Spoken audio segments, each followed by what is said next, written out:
എന്റെ ഹൃദയത്തിൽ ഇറങ്ങാത്ത എന്റെ പ്രിയപ്പെട്ട സഹോദരങ്ങളെ, കള്ളുകുടിയൻ ഓനറിയാം ഞാൻ കുടിക്കുന്നത് പാപമാണെന്ന്.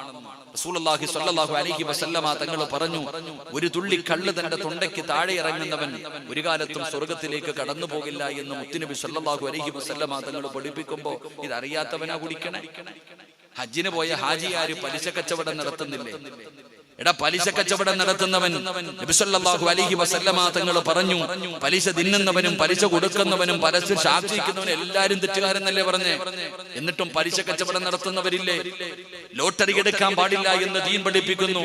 നിസ്കരിക്കാൻ പള്ളിയിൽ വന്ന് നിൽക്കുമ്പോഴും അവന്റെ പോക്കറ്റിനകത്ത് കാരുണ്യയുടെ ലോട്ടറി തെളിഞ്ഞിരിക്കുകയെ അറിയാഞ്ഞിട്ടാ. ഇരിക്കണ പെണ്ണുങ്ങൾ, നിസ്കരിക്കാതെ നടക്കുന്നവർ, തലമറയ്ക്കാതെ നടക്കുന്നവർ, ഇവർക്കറിയില്ല ഈ ചെയ്യുന്നത് തെറ്റാണെന്ന്. എന്നിട്ട് ചെയ്യുന്നത് എന്തുകൊണ്ട്? എന്റെ പ്രിയപ്പെട്ട സഹോദരങ്ങളെ, ചെവിയും ഹൃദയവും അള്ളാഹു അടച്ചു കളഞ്ഞാൽ പിന്നെ അങ്ങോട്ടൊന്നും കേറൂല. അങ്ങനെ ഒരവസ്ഥ വന്ന അള്ളാഹു നമ്മളെ കാക്കുമാറാകട്ടെ.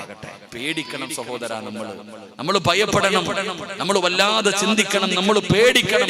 നമ്മുടെ ദുനിയാവും നമ്മുടെ ആഖിറവും നഷ്ടപ്പെട്ടു പോകുന്ന ഒരു കാര്യമാണ്. നമ്മുടെ ദുനിയാവും നമ്മുടെ ആഖിറം വരെ നഷ്ടപ്പെട്ടു പോകും. അള്ളാഹു നമ്മളെ കാക്കുമാറാകട്ടെ. അള്ളാഹുവിന്റെ വിശുദ്ധമായ ഖുർആൻ പറയുന്നു, പിന്നെ അവന്റെ ഹൃദയത്തിന്റെ അകത്തേക്ക് വെളിച്ചമിറങ്ങൂല. അവന്റെ ഹൃദയത്തിന്റെ അകത്തേക്ക് പിന്നെ വെളിച്ചമിറങ്ങൂല. അള്ളാഹുവിന്റെ പരിശുദ്ധമായ ഖുർആൻ അവിടെ നിന്ന് പറയുകയാണ്, വൈദ ഖാല മൂസാ ലിഖൗമിഹി യാ ഖൗമി ലിമ തുഊദൂനനി വഖദ് തഅലമൂന അന്നി റസൂലുള്ളാഹി ഇലൈക്കും ഫലമ്മാ സാവൂ അല്ലാഹു ഖുലൂബഹും വല്ലാഹു ലാ യഹ്ദിൽ ഖൗമൽ ഫാസിഖീൻ. അല്ലാഹുവിന്റെ പരിശുദ്ധമായ ഖുർആൻ അവിടുന്ന് പറഞ്ഞു തരുമ്പോൾ, എന്റെ പ്രിയപ്പെട്ടവരെ, മൂസാ നബി അലൈഹിസ്സലാമിന്റെ ചരിത്രം അവിടുന്ന് പറയുമ്പോ അല്ലാഹുവിന്റെ വിശുദ്ധമായ ഖുർആൻ അവിടുന്ന് ചരിത്രം ഉൾപ്പെടെ വിവരിച്ചു തരികയാ.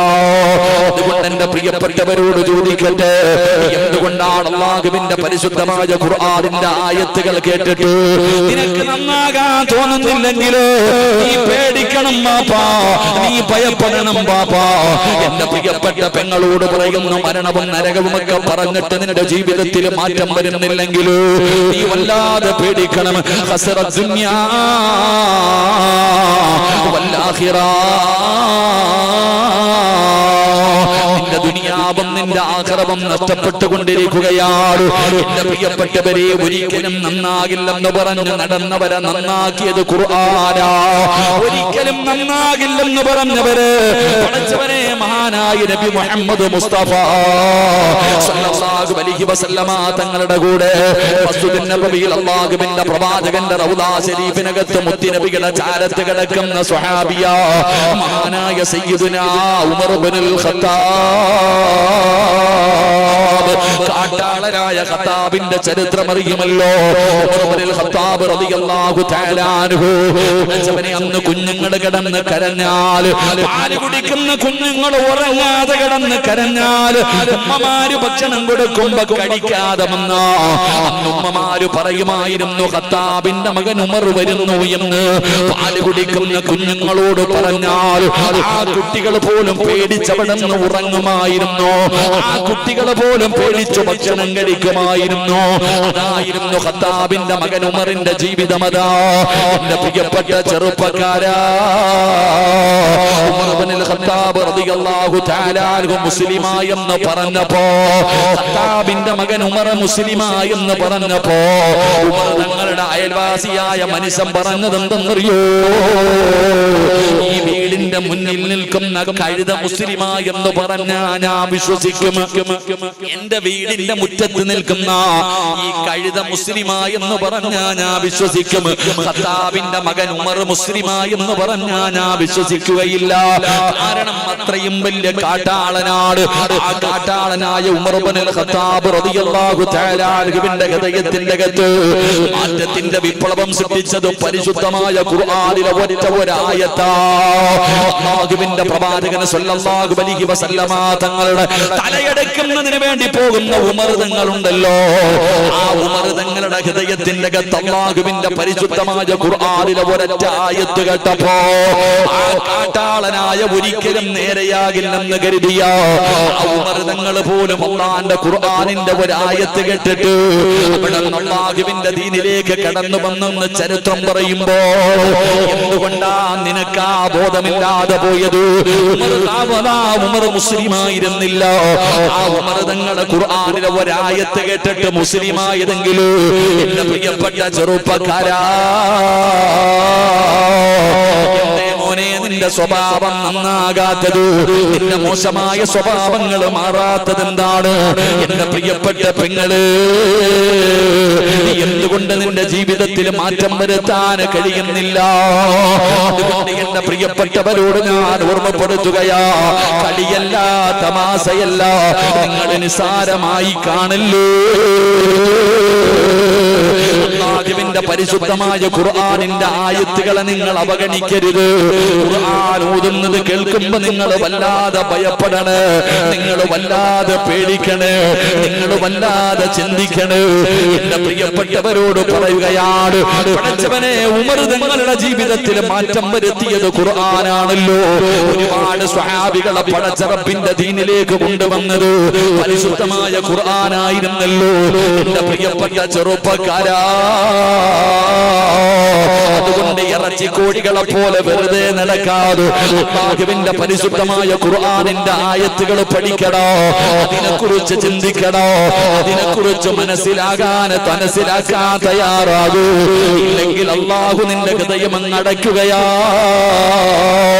നിന്റെ ചെവിയങ്ങ് സീല് വെക്കുകയാണ്, നിന്റെ ഹൃദയം അങ്ങ് അടച്ചു വെക്കുകയാണ്. പിന്നെ ഒരു കാലത്തും അതിനകത്ത് വെളിച്ചം കേറൂല. പിന്നെ ഒരിക്കലും അല്ലാഹു നിനക്ക് ഹിദായത്ത് തരൂല. കാലാകാലം അല്ലാഹുവിന്റെ നരകത്തിന്റെ അടിത്തട്ടില് കടക്കേണ്ടി വരുമെന്ന് അല്ലാഹുവിന്റെ പരിശുദ്ധമായ ഖുർആൻ പറയുമ്പോ എന്റെ പ്രിയപ്പെട്ടവരെ, ഖുർആൻ അവിടെ നിന്ന് പറയുകയാ, പടച്ച റബ്ബിന്റെ ഖുർആൻ പരിഗണിക്കാത്തവരോട് വഇൻ തദഊഹും ഇലൽ ഹുദാ ഫലൻ യഹ്തദൂ ഇദൻ അബദാ. പിന്നെ ഒരിക്കലും അല്ലാഹു നിനക്ക് ഹിദായത്ത് തരൂല, അല്ലാഹു നിന്നെ നന്നാക്കില്ല എന്ന് പരിശുദ്ധമായ ഖുർആൻ വിടന്ന് പറയുമ്പോ എന്റെ പ്രിയപ്പെട്ടവരെ വിശദീകരിക്കുന്നില്ല. മൂന്നാമത്തെ ശിക്ഷ എന്തെന്നറിയുമോ? അല്ലാഹുവിന്റെ പരിശുദ്ധമായ ഖുർആനിനെ പരിഗണിക്കാതെ വരുമ്പോ അവർക്ക് അല്ലാഹു തരുന്ന മൂന്നാമത്തെ ശിക്ഷ എന്താ? ഖുർആൻ പറയുകയാണ്, വമൻ അളിലമു മിമ്മൻ ദുക്കിറ ബിആയാതി റബ്ബിഹി സുമ്മ അഅറദ അൻഹാ ഇന്നാ മിനൽ മുജ്രിമീന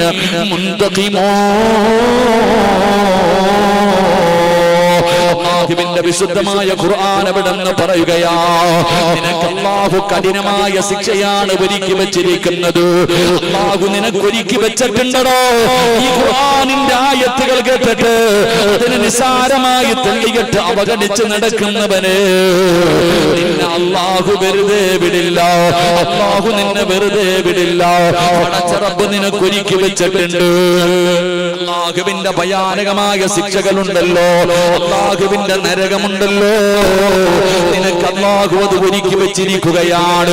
ഖുർആൻ തന്നെ വിവരിക്കുന്നുണ്ട്, വമൻ യുഅരിദ് അൻ ദിക്രി റബ്ബിഹി യസ്ലുഖുഹു അദാബൻ സഅദാ. കഠിനമായ ശിക്ഷ അല്ലാഹു നിനക്ക് ഒരുക്കി വെച്ചിട്ടുണ്ടെന്ന് ഖുർആൻ പറയുമ്പോ മറന്നു നടന്നോ, ഇഷ്ടമുള്ളതുപോലെ നടന്നോ, ആസ്വദിച്ചും സുഖിച്ചും നടന്നോ. അല്ലാഹു തന്ന ആയുസ് സുഖിക്കാനുള്ളതാണ്, അല്ലാതെ വെറുതെ ഇങ്ങനെ ജീവിക്കാനുള്ളതല്ല. ഫർദയും ഹിജാബ് ധരിച്ച് നടക്കാനുള്ളതല്ല, അടിച്ചു പൊളിക്കാനുള്ളതാണ് ജീവിതമെന്ന് പറഞ്ഞിട്ട് പറവകളെ പോലെ പറക്കാൻ ആഗ്രഹിക്കുന്ന യുവത്വമേ, അല്ലാഹനെ മറന്നു നടന്നോ. അതിനുള്ള സ്വാതന്ത്ര്യം ഈ രാജ്യം തരുന്നുണ്ടല്ലോ. നിനക്ക് എങ്ങനെ വേണമെങ്കിലും നടക്കാമല്ലോ, എന്ത് ഭക്ഷണം വേണമെങ്കിലും കഴിക്കാമല്ലോ, ഏത് വസ്ത്രം വേണമെങ്കിലും ധരിക്കാമല്ലോ. അതിനെ കുടിപിടിക്കാനും നിന്റെ കൂടെ ആളുണ്ടല്ലോ. എല്ലാം മതിമറന്നുകൊണ്ട് ജീവിക്കുന്ന എന്റെ പ്രിയപ്പെട്ട യുവത്വമേ, ഈ അടുത്തൊരു ഉസ്താദ് പറഞ്ഞു, പടച്ചവനെ, ഒരു മുസ്ലിമായ ചെറുപ്പക്കാരന്റെ കയ്യിൽ പിടിച്ച് നടന്നു പോകുന്ന പെണ്ണിനെ ഉപദേശിച്ചപ്പോ അവൾ പറഞ്ഞത് അവൾ എന്റെ ഫ്രണ്ടാണ്, അത് തെറ്റില്ല എന്ന് പറയുമ്പോ എന്റെ പ്രിയപ്പെട്ടവരെ, എന്തു വേണമെങ്കിലും ചെയ്യാമല്ലോ, എങ്ങനെ വേണമെങ്കിലും നടക്കാമല്ലോ, ഒരു പ്രയാസവും നിന്നെ പിടിക്കാൻ ആരും വരുന്നില്ലല്ലോ. പക്ഷേ എനിക്ക് നിങ്ങളോട് പറയാനുള്ളത്, കുടിക്കുന്നവർക്ക് കുടിക്കാം, വ്യഭിചരിക്കുന്നവർക്ക് വ്യഭിചരിക്കാം, അഹങ്കരിക്കേണ്ടവർക്ക് അഹങ്കരിക്കാം, പലിശ കച്ചവടം നടത്തുന്നവർക്ക് നടത്താം, നിസ്കരിക്കാതെ നടക്കുന്നവർക്ക് നടക്കാം, ഉടുതുണിയുരിഞ്ഞിട്ട് നടക്കേണ്ടവർക്ക് നടക്കാം, ഉസ്താദന്മാരെ ബഹുമാനിക്കാതെ സയ്യിദന്മാരെ ബഹുമാനിക്കാതെ പടച്ചവനെ എങ്ങനെ വേണമെങ്കിലും നിങ്ങൾക്ക് ജീവിക്കാം. പക്ഷേ ഖുർആനിലെ ഒരേ ഒരായത്ത് മാത്രമേ എനിക്ക് പറഞ്ഞു തരാനുള്ളൂ. എല്ലാവരോടും ഞാൻ പറയുകയാണ്, അല്ലാഹുവിന്റെ വിശുദ്ധമായ ഖുർആനിലെ ഒരൊറ്റ ആയത്ത് നീ മറന്നു പോകരുത്. എന്തൊക്കെ മറന്നാലും ഈ ആയത്ത് നീ മറക്കരുത്. ഏതായത്തെന്നറിയുമോ? 1400 വർഷങ്ങൾക്ക് മുമ്പ് മഹാനായ നബി മുഹമ്മദ് മുസ്തഫ സല്ലല്ലാഹു അലൈഹി വസല്ലമ തങ്ങളുടെ ഒരു സ്വഹാബിയുടെ ചരിത്രം ഞാൻ നിനക്ക് പറഞ്ഞു തരാം. പടച്ചറപ്പേ, യുദ്ധത്തിന് വേണ്ടി കടന്നു പോവുകയാ ഒരു ചെറുപ്പക്കാരൻ. അവിടെ നിന്ന് യുദ്ധത്തിന് വേണ്ടി കടന്നു പോവുകയാണ്. സ്വഹാബികളുടെ കൂടെ യുദ്ധത്തിന് പോകുമ്പോ ഒരു നാട്ടിലെ ചെന്നപ്പോ ഒരു സുന്ദരിയായ പെണ്ണിനെ കാണുകയാ. സൗന്ദര്യവതിയായ യുവത്വത്തിന്റെ നടുവിലൂടെ നടന്നു പോകുന്ന ഒരു ജൂത പെണ്ണിനെ അവിടെ നിന്ന് കാണുകയാണ്.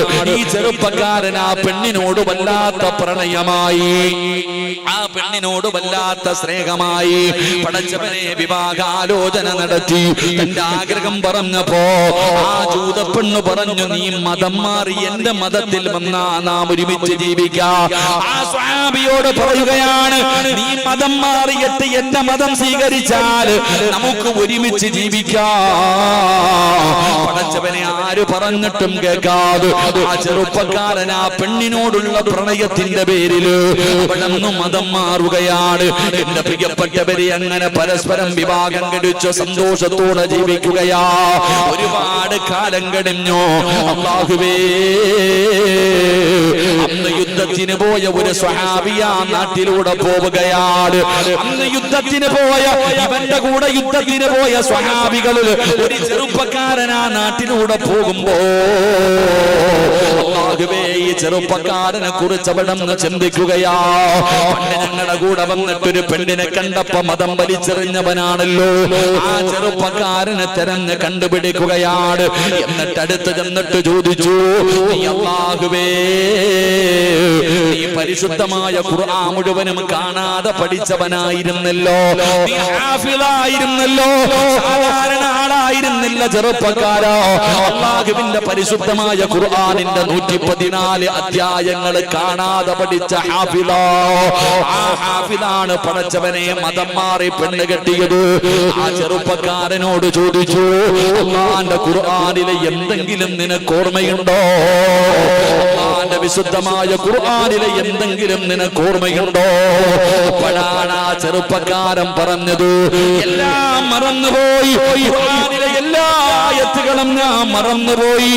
പക്ഷേ ഒരേ ഒരായത്ത് എനിക്ക് ഓർമ്മയുണ്ട്, ഒരേ ഒരായത്ത് എനിക്ക് ഓർമ്മയുണ്ട്. ഏതായത്തെന്നറിയുമോ? ഏതായത്തെന്നറിയുമോ? ഈ സദസ്സിലിരിക്കുന്നവരോട് എനിക്ക് പറയാറുള്ളത് ആ ഒരായത്ത് മാത്രമേ എനിക്ക് പറഞ്ഞു തരാനുള്ളൂ.